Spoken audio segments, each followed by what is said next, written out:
হাতে ব্যাগপত্র নিয়ে বাইরে বেরিয়ে এসেছে ন্যান্সি। না, এই বাড়িতে আর থাকা যায় না। সারাদিনের ক্লান্তিতে বেঘরে ঘুমাচ্ছে সবাই। ন্যান্সি ব্যাগ নিয়ে চুপচাপ সদর দরজাটা খুলে বাইরে বেরিয়ে এলো। গেটের সামনে সিকিউরিটি গার্ড দাঁড়িয়ে আছে। লোকটা ঝিমুচ্ছে। ঠোঁট টিপে হেসে ফেলল ন্যান্সি। যাক, এখন তার পালাতে সুবিধা হবে। মাথা ঝিমঝিম করছে আফ্রিদের। কারো অদ্ভুত কণ্ঠস্বর কর্ণ স্পর্শ করছে বারংবার। ভাইয়া, ভাইয়া ওঠো। ঘুম কাটিয়ে উঠে বসলো আফ্রিদ। তৎক্ষণাৎ সজাগ হলো তার মস্তিষ্ক। বিছানায় দৃষ্টি বুলিয়ে নান্সিকে দেখতে না পেয়ে ক্ষেপে গেল আফ্রিদ। অ্যাঞ্জেলিনা কোথায়? কোথায় সে? আফ্রিদের চিৎকারে কেঁপে উঠল ফাহমিদা। ভাইয়া, ভাবি পালিয়েছে। হোয়াট? বাস স্ট্যান্ডে দাঁড়িয়ে আছে ন্যান্সি। এখান থেকে ডিরেক্ট চট্টগ্রাম যাবে। সেখানে গিয়ে ভাববে কি করা যায়। মানুষের ভিড় অনেক।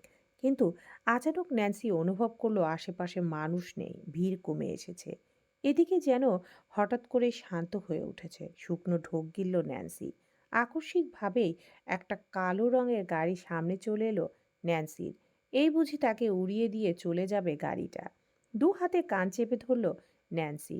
এক দুই করে ৩ মিনিট পেরিয়ে গেল, অথচ কিছুই হলো না। ধীরে ধীরে বুজে রাখা আখিজোড়া মেলে তাকাতেই চেঁচিয়ে উঠল, আহ! নিজের সামনে গাড়ির ডেস্কে হেলান দিয়ে দাঁড়ানো আফ্রিদকে দেখে চমকে ওঠে সে। ভয় আতঙ্কে সিটিয়ে যাচ্ছে মেয়েটা। হাই আঞ্জু বেইবি। আফ্রিদের গাল ভর্তি হাসি আর অদ্ভুত ভঙ্গিতে কথাগুলো শরীরে কাটা দিচ্ছে ন্যান্সির। এক পা দুপা করে পিছুতে লাগলো ন্যান্সি। আফ্রিদ চেয়ে চেয়ে দেখছে তার কর্মকাণ্ড। নির্বিকার কণ্ঠে শুধায়, ওই মাতারি, তুই গাড়িতে আসবি নাকি আমি আসবো? ন্যান্সি শুনল না। এক দৌড় দিল। যেতে যেতে চেঁচিয়ে উঠল, তুই মাতারি, তোর ১৪ গোষ্ঠী মাথারি, জানোয়ার জানোয়ার। আফ্রিদ চুপ, নিশ্চুপ। ঈশান আহাম্মক বনে গেল ন্যান্সির গালিতে। ঈশান আফ্রিদের উদ্দেশ্যে বলল, বস, ম্যাম পালিয়ে যাচ্ছে, ধরবো? ঘাড় বাঁকালো আফ্রিদ, দাঁতে দাঁত চেপে বলল, না, দাঁড়িয়ে দাঁড়িয়ে নৃত্য কর। ঈশান থতমত খেয়ে গেল। এই মাঝ রাস্তায় নৃত্য করবে? ন্যান্সি অপেক্ষা করল না। এক ছুট লাগালো। আফ্রিদ পরপরই তার পিছু দৌড়ায়। হাঁপায় না ন্যান্সি, প্রাণপণে পালাতে চায়। ডান হাতে প্যান্টের পেছন থেকে রিভলভার বের করে হাওয়ায় ফায়ার করতে লাগলো আফ্রিদ। থেমে গেল ন্যান্সি। ভয়ে কাঁপছে তার সর্বাঙ্গ। ন্যান্সির ঠিক সামনে এসে থামলো আফ্রিদ।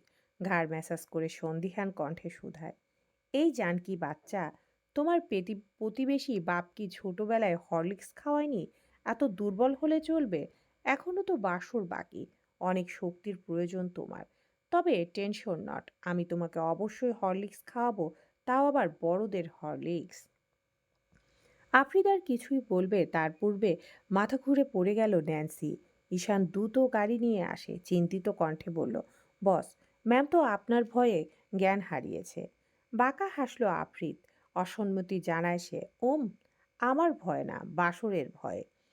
১ মাস পূর্বে সাফেদ রাঙা সালোয়ার ছুট পড়েছে ন্যান্সি। Ilham, Nancy, Angelina. সাবধানে ভাই, গাড়ি আসছে দেখ। কথাটা উচ্চস্বরে বলল তার খুব কাছের বান্ধবী ইতি।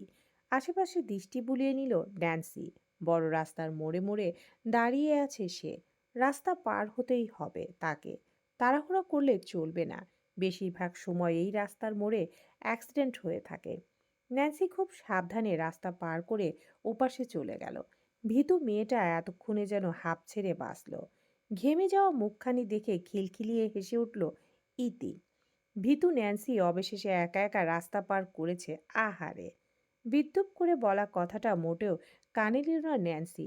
ভীতু সে, ভয় পায় সব কিছুতে। তবে এই ভয়কে জয় করতে হবে তাকে। কটা বাজে এখন? হাতঘড়িতে এক নজরে সময় দেখে নিল ইতি। এখন ৭টা ৪৫। ৮টা বাজতে ঢের দেরি। আরও একবার স্বস্তির নিঃশ্বাস ছাড়ল ন্যান্সি। যাক, সবে ৭:৩০ বাজে। সে তো ভেবেছিল ৮টা বোধহয় বেজে গেছে। আরেকটু এগোতেই কেক বেকারি রয়েছে। ইতি আর ন্যান্সি দুজনেই সেখানে শেফ হিসাবে কাজ করে। দুজনেই কেক বানায়। ইতি মুখ ভার করে বলল, আমার না মাঝে মাঝে ইচ্ছে করে জবটা ছেড়ে দিতে। ভীষণ রাগ হয় ইলিয়াসের উপর। ইলিয়াস হোসেন লোকটা কেক বেকারির মালিক। ন্যান্সি নিজেও ভীষণ হতাশ লোকটার উপর। কথায় আছে না, অতি সুখ অভাব অনটন না থাকলেও মানুষ হিতাহিত জ্ঞানশূন্য হয়ে পড়ে। ইলিয়াসের ক্ষেত্রেও ঠিক তাই হয়েছে। লোকটা অহংকারী, প্রত্যেক শেফের সাথে খারাপ ব্যবহার করে এবং কি রীতিমতো ছোট লোক বলে অপমান করে দেয়। আমার ভালো লাগে না, কিন্তু জবটা ছেড়ে দিলে যে বড্ড সমস্যায় পড়ে যাব। ইতি ন্যান্সির সম্পর্কে জানে, তার পালিত আব্বু আম্মু যে তার উপরেই ভরসা করে আছে। তাদের যে বড্ড অভাব। কথা বলতে বলতে কখন যে বেকারিতে পৌঁছে গেল খেয়াল নেই দুজনেরই। ভেতরে যেতেই সম্মুখীন হলো ইলিয়াস হোসেনের সাথে। Good morning sir. Good morning girls. এখন সময় হলো আপনাদের আসার। ইলিয়াসের কটাক্ষ করা বলা কথাটা শুনে একে অপরের দিকে মুখ চাওয়াচাওয়ি করলো ইতি আর ন্যান্সি। ন্যান্সি ভীতু নয়নে তাকালো ইলিয়াসের দিকে। মিনমিন গলায় বলল, স্যার, আমরা আজকে ৮টা বাজার আগেই চলে এসেছি। হ্যাঁ, উদ্ধার করেছো এসে। ওদিকে কাস্টমার ৮টার দিকে বলেছে পার্সেল ডেলিভারি চায়। তোমরা এখন এসেছো আর এখন কেক নিয়ে যাবে? ইতি আতঙ্কগ্রস্ত হয়ে পড়ে। কথা বলার সাহস পাচ্ছে না সে। অথচ ভীতু মেয়েটাই ঠিকই কথা বলছে। স্যার, কেক তৈরি আছে, জাস্ট ডেলিভারি করে দেব। আপনি প্লিজ টেনশন করবেন না। আমি এখনই ডেলিভারি করে দিচ্ছি। ইলিয়াস হোসেন তিরিক্ষে মেজাজে বলল, যদি এই অর্ডারটা ক্যান্সেল হয় তাহলে তুমি নিজের রাস্তা অন্য কোথাও দেখে নিও। ইলিয়াস হোসেন হনহনিয়ে চলে গেলেন। ন্যান্সি অপেক্ষা করলো না, দ্রুত গেল কিচেনে। ইচি ফটাফট কেকটা ফ্রিজ থেকে বের করে প্যাক করে ফেলে। স্কুটার নিয়ে তৈরি হলো ন্যান্সি। ইতি তার হেলমেটটা হাতে দিয়ে বলল, সিস্টার সামনে, প্লিজ তাড়াতাড়ি ডেলিভারি করে দিস, না হলে আমাদের কপালে দুঃখ আছে। ইতির অসহায় মুখখানি দেখে অস্থির হলো ন্যান্সি। এই কাজটা চলে গেলে সবকিছু শেষ হয়ে যাবে তার। যে করেই হোক কেকটা ডেলিভারি করতে হবে। দুপুরের কড়া রোদে চারপাশ ঝলমল করছে, বাতাস ভারী, যেন এক অদৃশ্য অলসতা সবকিছু ঢেকে রেখেছে। রাস্তায় খুব বেশি লোকজন নেই, গাছের পাতাগুলো নীরব, রোদে চকচক করছে। এমন সময় ধুলো উড়িয়ে ছুটে চলেছে ন্যান্সির স্কুটারটা। বসে আছে ন্যান্সি। গরম বাতাসের মধ্যে তার স্কুটারের গর্জন স্পষ্ট শোনা যাচ্ছে। কালো রঙের টাওয়ারগুলো পিচের রাস্তায় ঘর্ষণ সৃষ্টি করছে। মাঝে মাঝে ছোট ছোট পাথর ছিটকে যাচ্ছে তার গতির চাপে। হাঁসফাঁস করছে ন্যান্সি। ৮টা বাজার আর মাত্র ১০ মিনিট বাকি আছে, তাড়াতাড়ি পৌঁছাতে হবে। মাত্র ১৫ মিনিটের দূরত্ব, আর এ যাত্রায় তার চাকরিটা বেঁচে যাক। তারপর থেকে সে আরও সতর্ক থাকার চেষ্টা করবে ন্যান্সি। ঠাস করে কিছু একটা উল্টে পড়ল রাস্তার ওপাশে। চিৎকার করে উঠল ন্যান্সি। চোখের সামনে একটা কালো রঙের গাড়ির সাথে সংঘর্ষে উল্টে পড়ে। তারপরও একজন লোক বাইকে চেপে এসে ঠাস করে দুটো গুলি ছুড়ে দিল। অনেকটা দূরে থাকায় সবটা দেখে পাথরের মূর্তি বনে গেছে ন্যান্সি। দু হাতে মুখ চেপে নিজের চিৎকার আটকানোর চেষ্টা করলো সে। লোকগুলো চলে গেছে অনেকক্ষণ হলো। ন্যান্সির মস্তিষ্ক কাজ করছে না। কি করবে এখন? না, না, তাকে বাঁচতে হবে। ন্যান্সি স্কুটার ফেলে ছুটে এলো গাড়িটার কাছে। গাড়িটা থেকে ধোঁয়া বেরিয়ে আসছে। খুক খুক করে কেসে উঠল ন্যান্সি। গাড়িটা উল্টে আছে। যদি ভিতরে কেউ থাকে তাহলে বাঁচার সম্ভাবনা নেই একদম। এদিক ওদিক সন্ধানী দৃষ্টি বোলায় ন্যান্সি। ভীতু মেয়েটা কাঁপছে। ভেতরে কাউকে দেখতে পেল সে। নড়ছে লোকটা। ভেতরে মানুষ আছে, ওনাকে বাঁচাতে হবে। কথাটা বলে গাড়ির উল্টো হয়ে থাকা দরজাটা টেনে খুলল ন্যান্সি। বুকের বাঁ পাশে আর পায়ে দুটো গুলি লেগেছে। শুনতে পাচ্ছেন আমার কথা? শুনুন, চোখ খুলুন আপনি। অপরিচিত ছেলেটা হাঁপাচ্ছে, বুক দিয়ে গলগল করে রক্ত বেরিয়ে আসছে। হাতজোড়া কাঁপছে ন্যান্সির। কি করবে বুঝে উঠতে পারছে না সে। কান্নায় ভিজে আসছে চোখের নাজুক পাপড়ি যুগল। দু হাত চেপে ধরল ছেলেটার বুকের উপর। রক্ত বন্ধ করতে চায়, কিন্তু বোকা মেয়েটা বুঝতেই পারছে না এভাবে সম্ভব নয়। ওনাকে হসপিটালে নিয়ে যেতে হবে। এতক্ষণে লুকিং গ্লাসের দিকে দৃষ্টি ফেলতে আরও এক দফা আতঙ্ক ছড়িয়ে গেল ন্যান্সির মধ্যে। পিছনে ধীরে ধীরে আগুন লেগে গেছে, যে কোনো সময় গাড়িটা ব্লাস্ট করবে। ন্যান্সি হিতাহিত জ্ঞান শূন্য, মস্তিষ্ক যেন কাজ করা বন্ধ করে দিয়েছে। ছেলেটার সুঠাম দেহি দানবীয় দেহটা টেনে আনতে কষ্ট হচ্ছে ন্যান্সির। লোকটা রক্তে মাখো মাখো হয়ে গেছে তার। ছেলেটা অস্পষ্ট স্বরে মৃদু আওয়াজ করলো। ন্যান্সি ভরসা দিতে বলল, একটু চেষ্টা করুন প্লিজ, আসুন। ছেলেটাকে কোনো রকমে টেনে গাড়ির বাইরে নিয়ে এলো ন্যান্সি। দ্রুত গতিতে সরে এলো। ঠিক সেই মুহূর্তে গাড়িটা ব্লাস্ট করে। ছিটকে গিয়ে দুজনেই পড়ল নরম ঘাসের উপর। ফলস্বরূপ ছেলেটার রক্ত সম্পূর্ণটা লেগে গেল সাফেদ কামিজে। ছেলেটার নিঃশ্বাস নিতে কষ্ট হচ্ছে। ন্যান্সি পারছে না একটা মানুষকে এভাবে ছটফট করতে দেখতে, আর না তাকে ফেলে যেতে পারছে।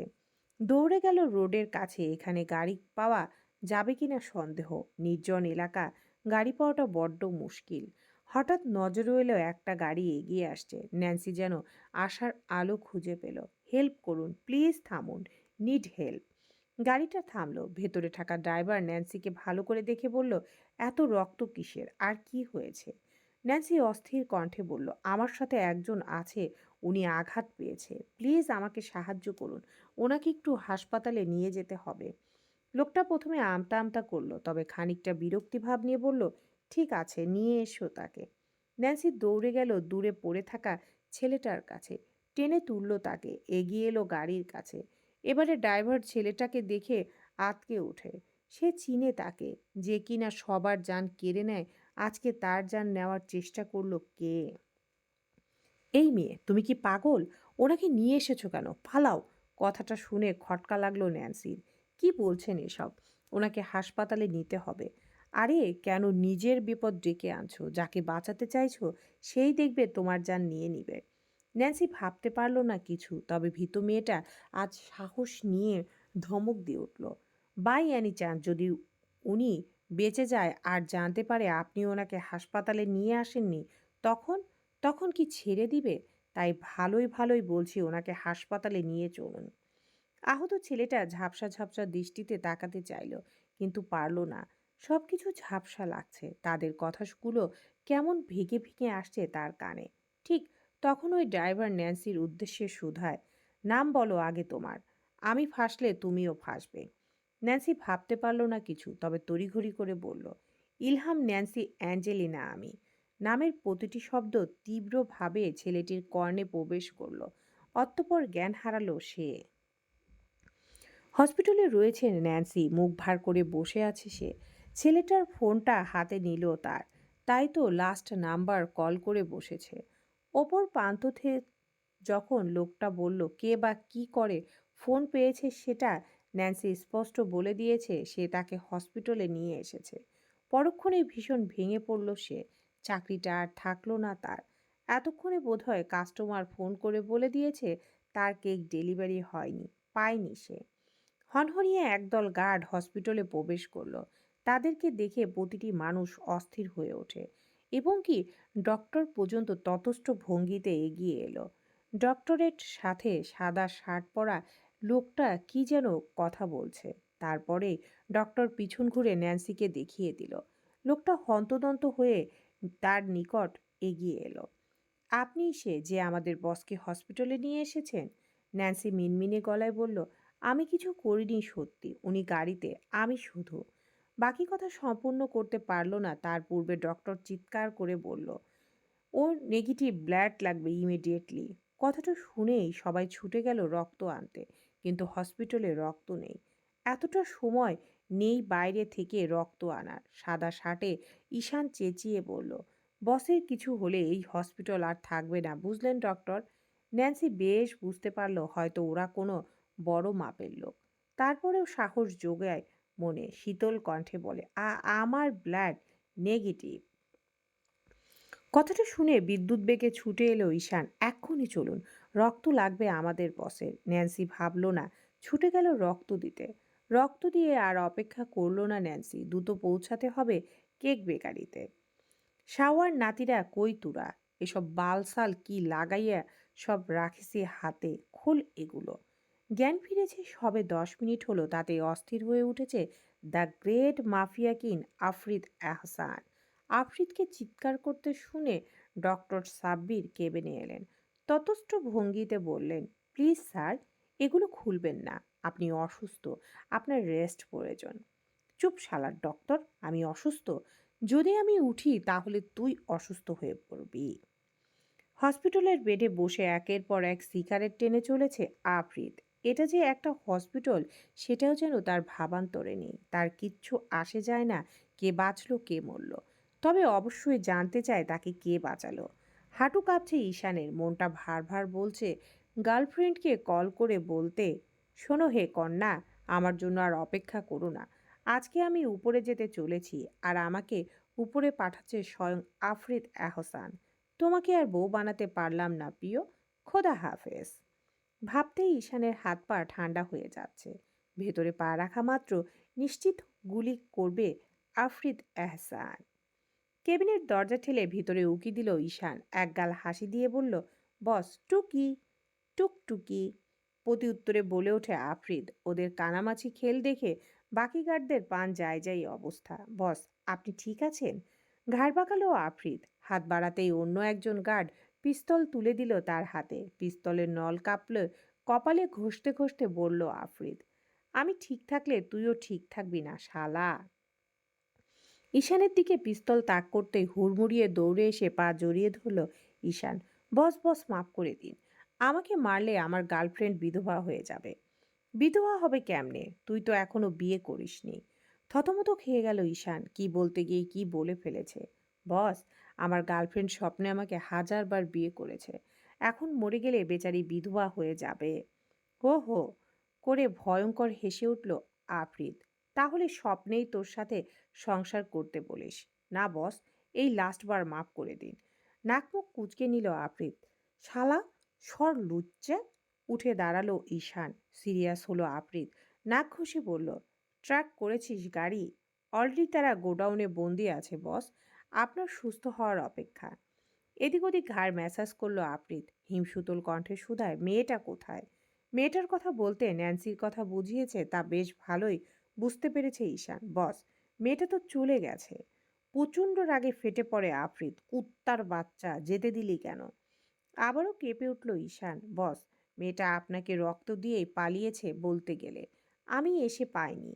নিজের শরীরের অন্য একটা মেয়ের রক্ত আছে ভাবতেই নাক মুখ কুঁচকে আসছে আফ্রিদের। ঝাপসা ঝাপসা এখনো মনে আছে মেয়েটাকে। ছে, মাইয়া মানুষের রক্ত আফ্রিদ এহসানের শরীরে। কপাল কপাল, ধ্যাত বাল। কিন্তু মেয়েটা লাগবে লাগবে, মেয়েটাকে লাগবে। ঈশান, ইয়েস বস। খেপে যাচ্ছে আফ্রিদ। মন চাচ্ছে বুলেটের সব কটা গুলি ঈশানের পেটে চালান করে দিতে। ব্ল্যাডি বলদ একটা! আমি কি ইংরেজি ক্লাস নিচ্ছি? তুই যে ইয়েস বস, নো বস প্রেজেন্ট দিচ্ছিস। ঈশান মিনমিন গলায় বলল, সরি বস। বলুন আপনি। এবারে উঠে দাঁড়ালো আফরিদ। সিগারেটের লম্বা টান দিয়ে বলল, মেয়েটাকে খোঁজ, টাকা হাতে দে, এরপর বল রক্তের বিষয় যেন ভুলে যায়। ঈশান আশ্চর্য হলো, সামান্য মেয়েকে নিয়ে এত ভাবছে কেন আফরিদ? কিন্তু বস, মেয়েটাকে তো চিনি না। তীক্ষ্ণ দৃষ্টিতে তাকালো আফরিদ। মস্তিষ্কে চাপ প্রয়োগ করলো। ওর নাম? নাম ওম অম, ইয়েস। ওর নাম ইলহাম ন্যান্সি অ্যাঞ্জেলিনা। ঈশান বোকা বোকা ভঙ্গিতে মাথা চুলকায়। মেয়েটা নিজেই নামটা বলেছিল অথচ সে ভুলে গেছে, কিন্তু আফরিদ ঠিকই মনে রেখেছে। খোঁজ খোঁজ, সবগুলো কেক বেকারি খোঁজ। চিন্তিত হলো ঈশান, কিন্তু বস, কেক বেকারিতে কেন খুঁজব? বাঁকা হাসলো আফরিদ। মেয়েটার পরনে সাদা জামা ছিল যা লাল হয়ে উঠেছিল তার রক্তে।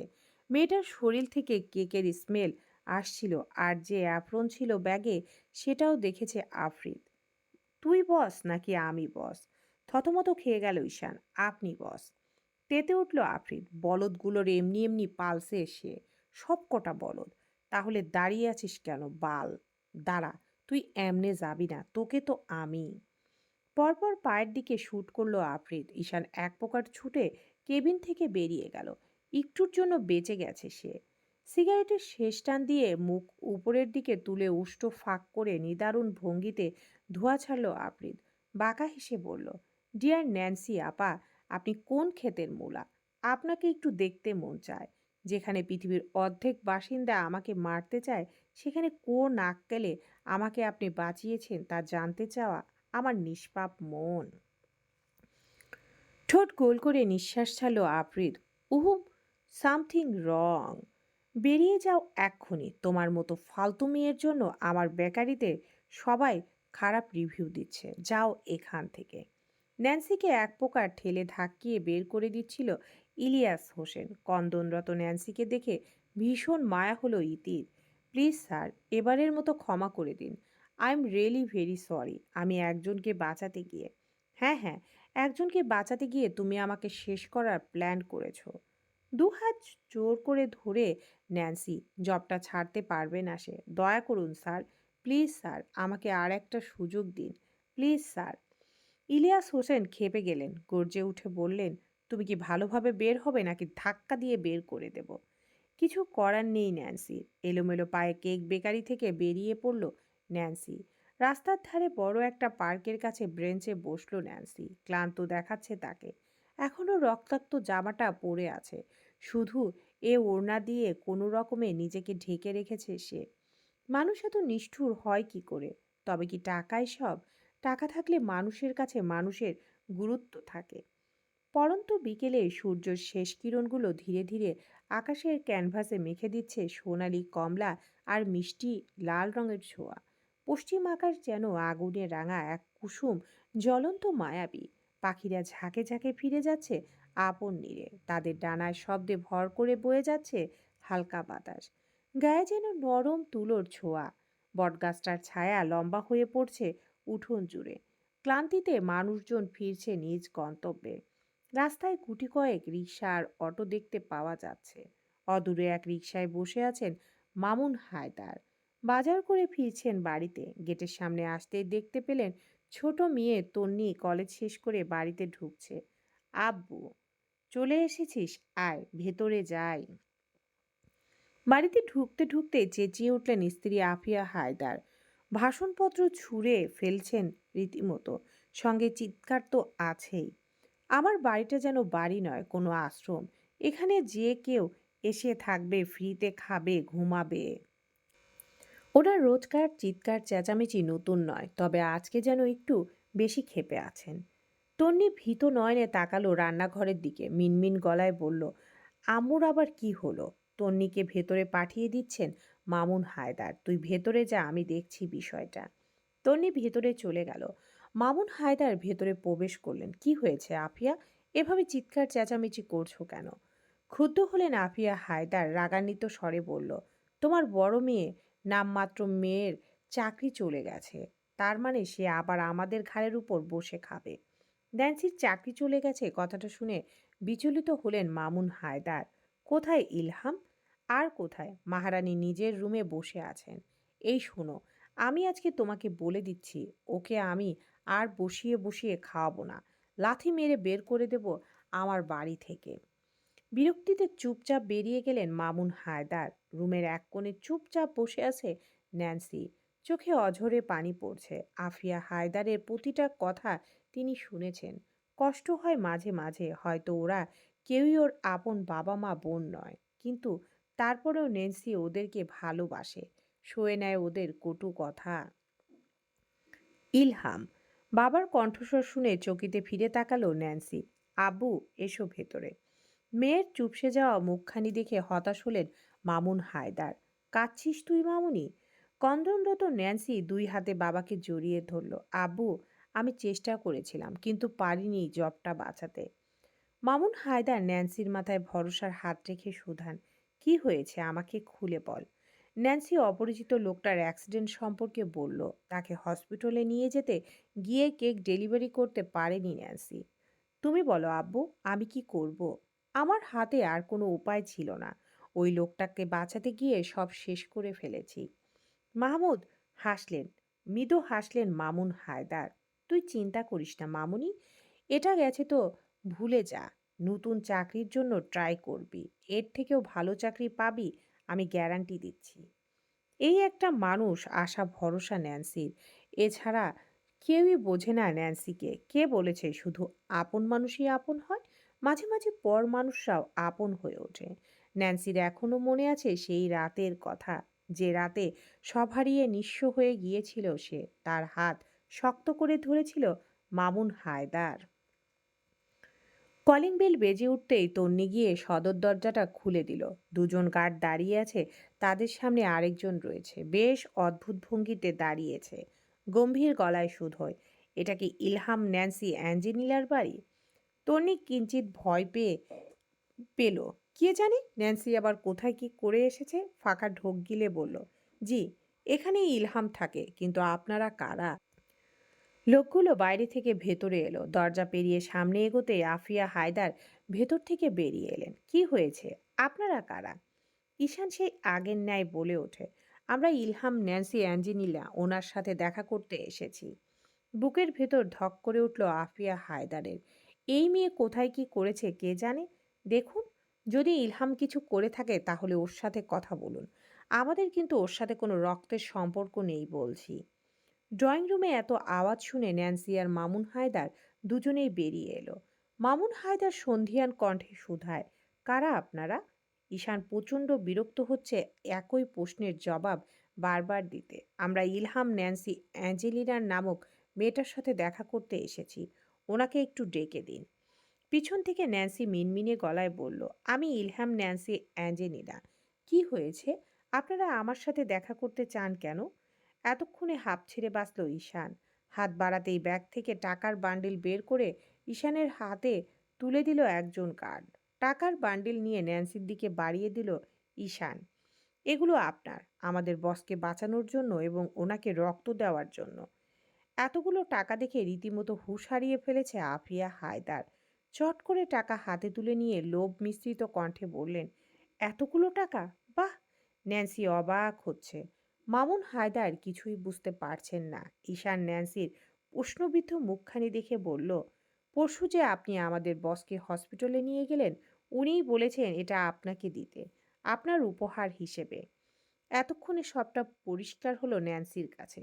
আফিয়া হায়দার একগাল হেসে বললেন, চমৎকার উপহার, আমরা ভীষণ খুশি। ন্যান্সি জোরপূর্বক টাকাগুলো আফিয়ার হাত থেকে নিয়ে নিল। প্লিজ মা, এগুলো আমরা নিতে পারবো না। তেতে উঠলেন আফিয়া হায়দার। এক থাপ্পড় দেব বেয়াদব! তোকে পেলে পুষে বড় করতে কত টাকা লেগেছে জানিস? এখন ন্যাকামি করছিস, তার উপর জবটা চলে গেছে। এখন কি আমাদের ঘাড়ে বসে বসে খাওয়ার ধান্দা? ন্যান্সি টাকাগুলো দিল না আফিয়াকে। শান্ত হও মা, আর আপনারা দয়া করে এই টাকা ধরুন আর এখান থেকে যান। আর আপনাদের বসকে বলবেন ধন্যবাদ আমাকে টাকা অফার করার জন্য, তবে এগুলো আমি টাকার জন্য করিনি। ঈশান আশ্চর্য হয়ে তাকালো ন্যান্সির দিকে। টাকাগুলো হাতে ধরিয়ে দিল তার। প্লিজ যান। ঈশান চিন্তিত হলো, এবার বসকে গিয়ে বলবেটা কি? হসপিটালের বেডে বসে হুস্কি খাচ্ছে আফরিদ। এগুলো কল্পনারও বাইরে। কিছুক্ষণ আগেই ডক্টরকে ডেকে পাঠিয়েছে এই সব পট্টি পাট্টি খুলে দিতে। স্যাহ, শালার লাইফ কোনো কিছুই মন মতো হয় না। কোনো মাতারি তারে হাসপাতালে ভর্তি করাইছে? হ্যাঁ, সামনে থাকলে ঠাস ঠাস করে দুটো থাপ্পড় দিয়ে বলতো, ওই মাতারি, তুই কোন সাহসে তোর দেহের পচা রক্ত আমার শরীরে দিলি? তোরে আমি বলেছি আমারে রক্ত দে? আমার খানদানি রক্তে তোর পচা রক্ত কাবাব মে হাড্ডি হয়ে শরীরে ঢুকাইয়া দিলি। শালি মাতারি কোথাকার! চলবে ইনশাআল্লাহ।